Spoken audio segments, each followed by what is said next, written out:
What's up YouTube? In today's video we're going to be turning these pallets into wooden backgrounds.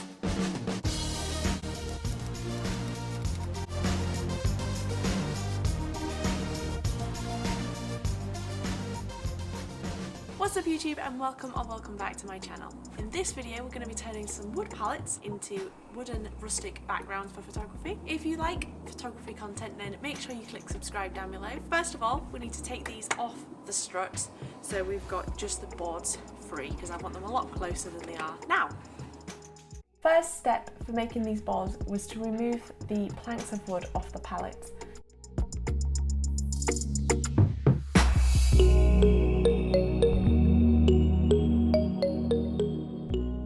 This was a bit harder than I originally thought, so I did end up roping in some extra help. So this is my husband helping. I also have Mumford here thinking he's helping, but really not.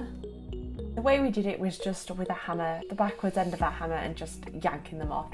We did have to be quite careful because a few of them broke and some of them were on a bit too tight and we had to give up without being able to get them all off. Also watch out for the nails, so just be careful because they will be sticking out when you manage to get the boards off. Now I've got all of the boards that we can from the pallet. I'm going to hammer back in the nails just to make it a little bit safer and to make them as flat as possible for when attaching them back to the pallet. So now we've got our board separated from the pallet and I've hammered in all the nails so there's no pointy nails sticking out. I'm going to go ahead and sand each board down just to make sure it's nice and smooth. I'm not going to be getting any splinters or anything like that. So now I'm sanding these, I'm just using like a sanding block and then it started to break a bit so I went on to just sandpaper. Anything would work to get them sanded down. I'm just taking the top layer of kind of the dirt off as well and also just making sure any of the big splinters that are removed that would be quite painful sticking in your finger.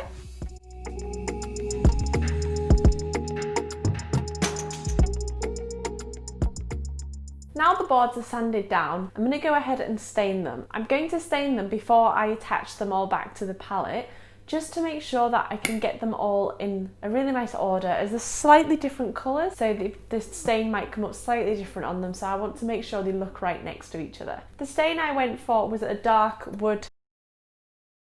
This is a satin finish and unfortunately I couldn't find a matte finish, but as it's going onto the wood I don't think it's going to be too glossy, but I'll give this a test and we'll see. So now I'm just putting a nice even coat over each plank. Just remember to go with the grain, it goes on a lot easier.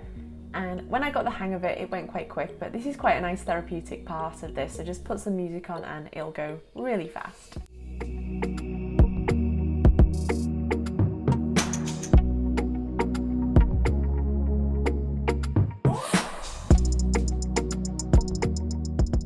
So halfway through, I changed my mind and decided to paint the edges of the board as well, just because if I'm shooting top down, I don't want to be able to see the bright yellowy colour through the board.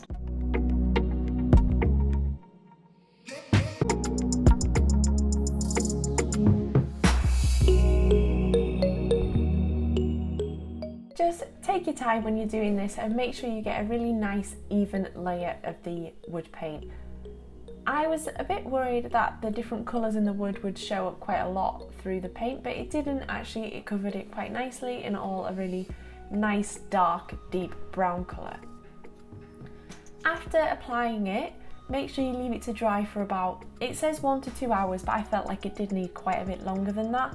I actually left it overnight. I don't think you'd need that, but I did it quite late anyway, so I just left it to dry overnight. If you do this, like I've done it, where you bilge the boards back onto the pallet, don't forget to go back and paint over the pallet as well. I also did the struts that are going to be underneath the boards and the bit at the side, just in case you're doing it. You don't want to be able to see the unpainted boards through the painted ones. The original plan was to use no nails to stick the boards back to the pallet. However, it didn't really work out like that. It just didn't stick to the board, they just came loose and it wasn't very good. Do not recommend it. I even filmed it all and it was a mess. After being a little bit stressed out that it didn't stick, I found some screws and we ended up screwing the boards to the pallet. So I'll show you that here. When screwing the screws in, I didn't want them to be visible on the top of the board. So we went in from the bottom, which made it quite difficult to get the planks in place. So we had to arrange them with it upright and then hold it as we come down. I roped in some help for this part as well because it was definitely a two-man job. The no nails did make quite a bit of a mess of the boards, and I had to wipe it off on the front of the boards in a few different areas, and I still do need to wipe it off in some areas as well because I keep finding new bits.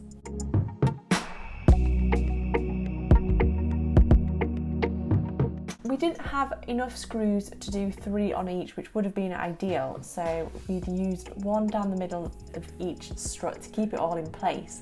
When screwing in from behind the board, it was really important for us to make sure we had plenty of weight on the board that was going to be getting screwed in, just to make sure it was really nice and close, otherwise it just pushed it out, which made it quite hard to get that nice flush look.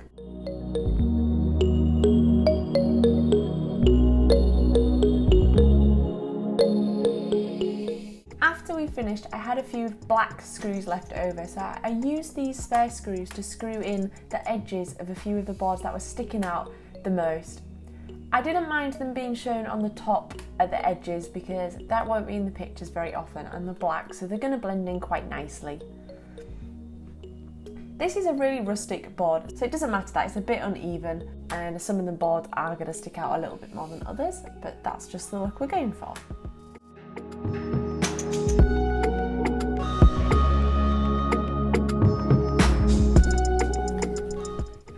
So here's the board complete now, and it looks really good, very rustic. It's a bit shinier than I wanted it, so I'm going to try and put my matte finish on and see if that kind of dulls it down a little bit. If not, I might end up getting some matte painting going over this because this is just actually one coat, but it looks really nice, really dark and rustic. If you're interested in seeing how this looks in a shoot, then make sure you click subscribe because next week's video I'm going to do a Christmas themed photo shoot on this background here. In the end, I'm quite happy with it. I do need to get a few more screws because they're all just screwed in at the middle. Not all of them ended up getting screwed in at the edges, but that's something that can be done in the future. If you like this video, guys, click the like button. If any of you guys end up following this tutorial, I'd love to see what you create, so tag me on Instagram. Let me know in the comments below what you think would be great to photograph on this background. Thank you, guys.